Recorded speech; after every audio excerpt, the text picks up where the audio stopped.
আপনারা অবশ্যই প্রত্যেক দিন ফজরের নামাজের পরে এবং মাগরিবের নামাজের পরে সাইয়্যিদুল ইস্তিগফার পাঠ করবেন।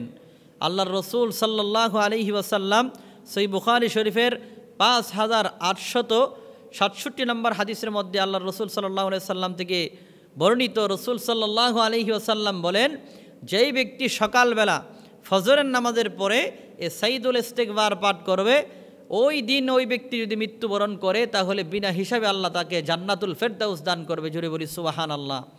এবং ওই দিন যদি রাতের বেলা মাগরিবের নামাজের পরে এই দোয়া সাইয়্যিদুল ইস্তিগফার পাঠ করে ওই রাত্রি মৃত্যুবরণ করলে ফজরের আগ পর্যন্ত যে কোনো সময় আল্লাহ তাআলা তাকে বিনা হিসাবে জান্নাত দান করবে।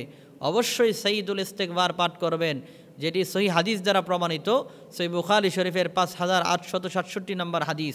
এই দোয়াটি হচ্ছে, আল্লাহুম্মা আনতা রব্বি লা ইলাহা ইল্লা আনতা খালাকতানি ওয়া আনা আবুদুকা ওয়া আনা আলা আহদিকা ওয়া ওয়া'দিকা মাসতাতা'তু আউযু বিকা মিন শাররি মা সানা'তু আবুউ লাকা বিনি'মাতিকা আলাইয়া ওয়া আবুউ লাকা বিযামবি ফাগফিরলি ফাইন্নাহু লা ইয়াগফিরুয যুনুবা ইল্লা আনতা।